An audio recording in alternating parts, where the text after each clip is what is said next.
Cement blue drum సిద్ధం చేశా నీదే ఆలస్యమంటూ ప్రియుడుకు ఓ భార్య పంపిన మెసేజ్ చూసిన భర్త షాకింగ్ నిర్ణయం తీసుకున్నాడు. పరువు కోసం పాకులాడి తన భార్యను ఇంట్లో ఉంచుకోవడం కంటే ప్రియుడితో పంపించి ప్రాణాలు కాపాడుకోవడం బెటర్ అనుకున్నాడు. వెంటనే భార్యను ఆమె ప్రియుడితో పంపించేశాడు. ఉత్తరప్రదేశ్లోని బులంద్షహర్లో జరిగిన ఈ ఘటన ఇప్పుడు చర్చనీయాంశంగా మారింది.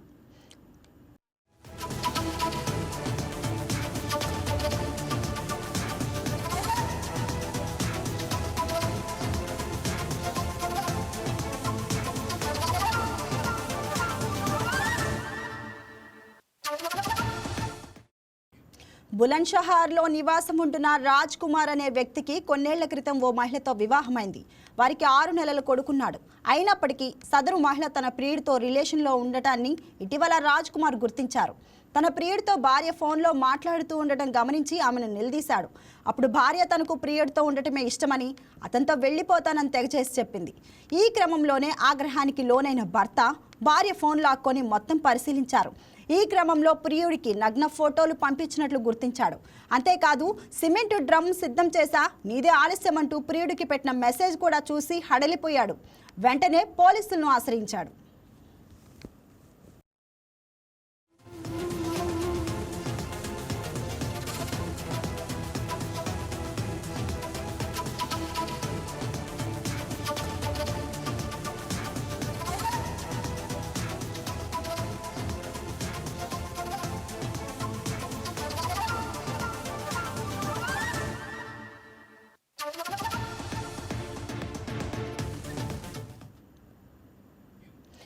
జరిగిందంతా తెలుసుకున్న పోలీసులు ఏం చేద్దామని అనుకుంటున్నావని రాజ్ కుమార్నే ప్రశ్నించారు.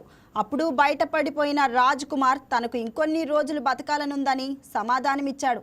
ఈమెతో కాపురం చేసి డ్రమ్ములో ముక్కలు ముక్కలుగా మారే బదులు ఆమెను ప్రియుడితో పంపించేయడమే మేలని తన ఆలోచనను వివరించాడు. ఈ మేరకు భార్యను ప్రియుడికి అప్పగించి బతుకు జీవుడా అంటూ పోలీస్ స్టేషన్ నుంచి వెళ్లిపోయాడు. क्या आपका नाम है और आपकी पत्नी से क्या विवाद चल रहा है, क्या हुआ है? मेरा नाम राजकुमार है। मेरी पत्नी जो दूसरे के साथ संबंध थे उसके गलत, इसलिए वो उसके साथ आती जाती रहती थी।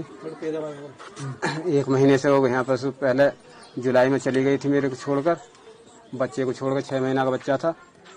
जब 1 महीना उसके साथ रह आई थी, बोल रही थी कि मैं अपनी मम्मी के पास हूँ। इसलिए जब भी मैं उससे कुछ पूछता था यही कहती थी तुम्हारे पास कुछ सबूत है।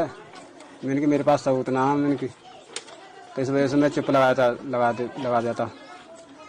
अब मैंने 3 तारीख में जब इस पर बात कर रही थी उसी लड़के से, तो मैंने जब उसका मोबाइल पकड़ा और उसमें जब मैंने जबरदस्ती उसे छीन के नहीं आया, उसमें उसके सबूत देखे थे, कुछ उसके नंगे फोटो और वीडियो थे। इस वजह से मैंने उससे मोबाइल छीना और वहाँ पर इसी वजह से कंप्लेंट करी मैंने कप्तान साहब के पास। वहाँ से फिर यहाँ पर फिर अगले दिन यहाँ पंचायत भी जुड़ी थी, आए थे मानकरौरा से और मुकेश भी आया था। यहाँ पर हो गया था फैसला कि मैं इसी के साथ रहूँगी और मुझे तुम्हारे साथ नहीं रहना। मुकेश कौन है? मुकेश मानकरौरा का लड़का है जो जिसके साथ इसके संबंध थे। धमकी भी देती थी मारने की? और मुझे हर बात पर धमकी देती थी कि मैं तुझे मरवा दूंगी। फिर उस दिन 3 तारीख में 4 भाइयों को भी कह रही थी अगर मेरा मोबाइल नहीं दिया तो मैं 4 भाइयों को मरवा दूंगी तू जो तेरे को। इस वजह से मैंने यहाँ कंप्लेंट करी। फेसबुक पे कुछ लिखा था? फेसबुक पे लिखा हुआ था नीला ड्रम और सीमेंट की कहानी। तो इस वजह से मैंने डर की वजह से वहाँ कंप्लेंट डाली। वहाँ से फिर बात हुई, चौकी पर गए हम। चौकी पर से जाकर उन्होंने ये कह दिया कि एक बार और देख लो, तुम्हारी बहन बेटी भी है, आपको ये काम नहीं करने की है। उसने खूब रोई कि मैं पापा आगे को अब कुछ नहीं करने की ऐसी कि तुम ले चलो। वो मेरे से बोला उसने कि ले चलो, आगे को गलती ना करूँगी मैं। वहाँ से वो हम ले आए। फिर यहाँ आकर नहीं, फिर भी मेरे मुकेश के साथ रहना, वो तेरे साथ नहीं रहना। ना ही मेरे लिए रोटी पानी बना कर देती थी, ना ही कपड़े लत्ते धोती थी। और बच्चा भी लेटरिन करता था उसे छत पे को फेंक देती थी कपड़ों को लेटरिन कर इनको।